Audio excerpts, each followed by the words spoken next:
जय के पिता चुपके से भेस बदलकर वहां जाते थे और हाथ से बने मिट्टी और लोहे के बर्तन खिलौने आदि बेचते थे।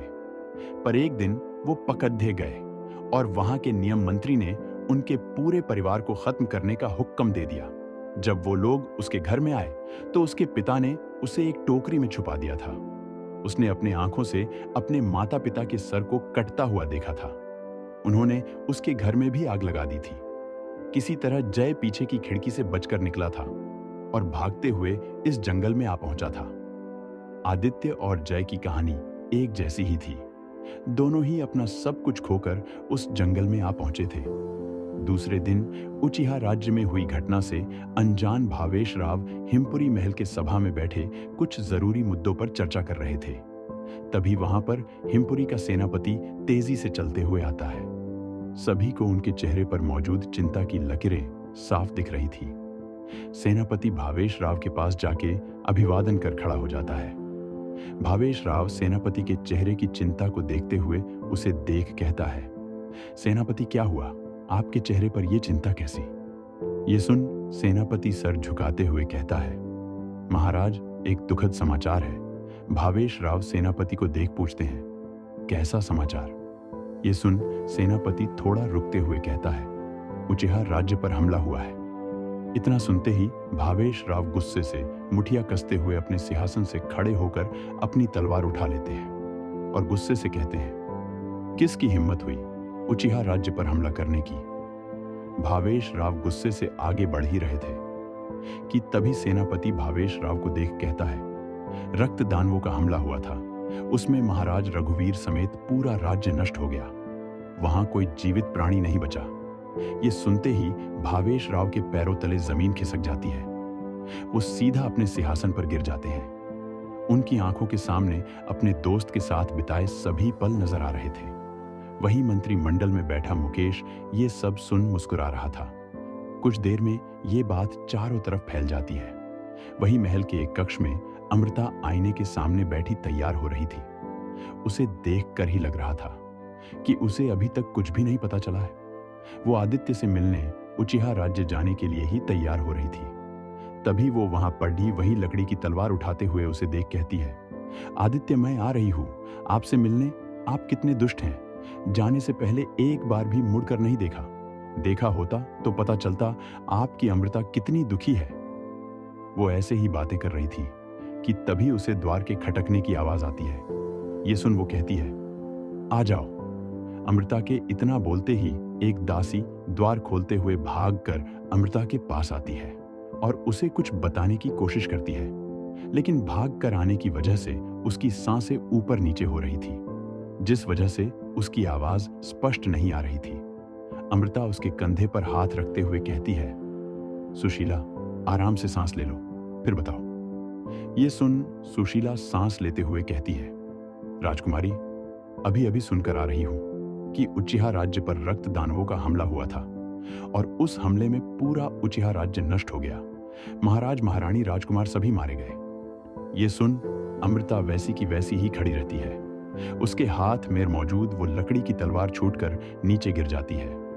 8 साल बाद जादुई जानवरों की घाटी से कुछ ही दूरी पर स्थित एक राज्य जिसका नाम मणिपुरम था, वहां काफी चहल पहल थी। सुबह का वक्त था, इसलिए लोग अपनी दुकानों पर आ रहे थे। सेना की कुछ टुकड़ियां पूरे राज्य में गश्त लगा रही थी। वहीं एक दिशा से 2 अधेड़ उम्र के आदमी बातें करते हुए आ रहे थे। भाई तुमने सुना, पड़ोसी राज्य में कल रात उस नकाबपोश ने वहां के नियम मंत्री को मारकर महल के ऊपर लटका दिया। क्या बात कर रहे हो, सच में? क्या ये वही नियम मंत्री है जो बेकार के नियम बनाकर गरीबों को परेशान करता था?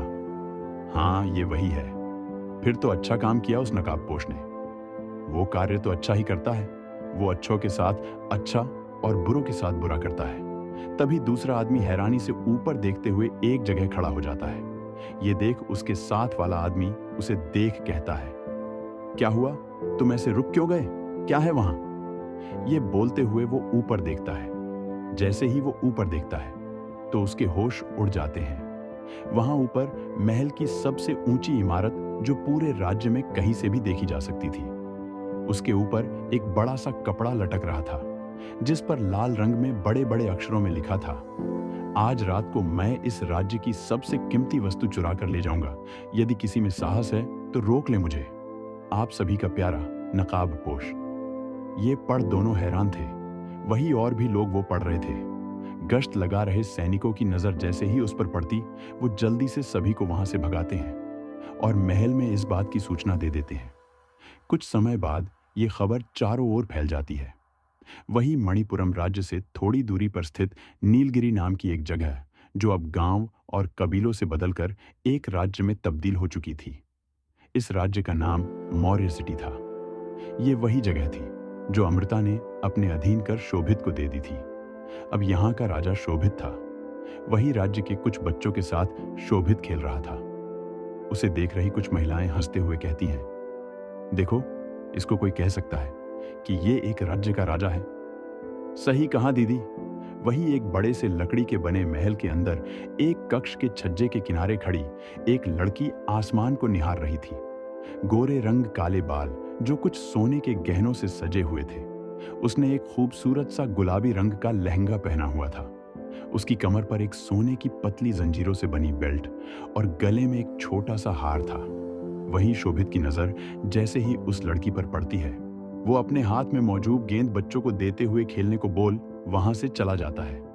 उसे जाता देख वही महिलाएं फिर से कहती हैं, ये लड़की है कौन? शोभित ना इसके बारे में कुछ बताता है और ना किसी को उसके पास जाने देता है। हाँ दीदी, वैसे देखने में तो किसी बड़े घर की लगती है। मुझे तो लगता है अवश्य ही इनके बीच प्रेम है। नहीं, मुझे नहीं लगता, जरा उधर देखिए। ये सुन सभी शोभित की ओर देखने लगते हैं। शोभित तेजी से भागते हुए वहां पड़ी कुछ वस्तुओं पर पैर रखते हुए उछलते कूदते तीसरी मंजिल के उसी कक्ष के छज्जे के किनारे खड़ा होते हुए उस गुमसुम खड़ी लड़की को देख कहता है, राजकुमारी, क्या मैं अंदर आ सकता हूं? ये सुन वो लड़की शोभित की ओर देखते हुए हाँ में सर हिला देती है और वापस से आसमान की ओर देखते हुए कहती है, तुम्हें कितनी बार समझाना पड़ेगा कि मुझे यहाँ सिर्फ अमृता कहकर बुलाओ? ये सुन शोभित मुस्कुराते हुए कहता है, माफ करना, मुझे आदत है राजकुमारी। कहकर बुलाने की आप अभी भी उसे याद कर रही हैं? ये सुन अमृता मुस्कुराते हुए कहती है, याद तो उसे किया जाता है जिसे कभी भूले हों। मैं आदित्य को कभी नहीं भूल सकती। वो मेरी सांसों में बसा है।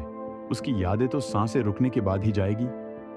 तभी शोभित अमृता के लिए परेशान होते हुए कहता है, अमृता, मुझे लगता है आपको एक बार महल वापस जाना चाहिए। काफी समय हो गया है आपको। यहां आए हुए सबको चिंता हो रही होगी। ये सुन अमृता नामे सर हिलाते हुए कहती है, नहीं शोभित, मुझे उस नकाबपोश को पकड़ना है। उसने सभी राज्य के मंत्रालयों को हिलाकर रखा हुआ है। हर एक राज्य इस बात से भयभीत है कि कहीं नकाबपोश की नजर उन पर ना पड़ जाए। मुझे उसे रोकना ही होगा। तभी शोभित मुस्कुराते हुए कहता है, फिर तो आज रात का मौका अच्छा है उसे पकड़ने के लिए। उसने पास के मणिपुरम राज्य में आज रात वहां की कोई कीमती वस्तु चुराने की चेतावनी दी है। वैसे कुछ भी कहो, उसमें कुछ बात तो है। उसका एक अलग ही अंदाज है। ये सुन अमृता शोभित को घूर कर देखती है। जैसे ही उसे अमृता की नजर खुद पर महसूस होती है, वो हकलाते हुए कहता है, मेरा अर्थ था कि उसे आज रात पकड़ के रहेगे। तभी अमृता आसमान में देखते हुए कहती है, नकाबपोश, छुप लो जितना छुपना है। बहुत जल्द काल कोठरी में सड़ना पड़ेगा। क्या होगा अब आगे? कौन है वो नकाबपोश? क्यों देता है वो सभी को चेतावनी? और क्या होगा जब अमृता टकराएगी उस नकाबपोश से? जानने के लिए बने रहे हमारे साथ।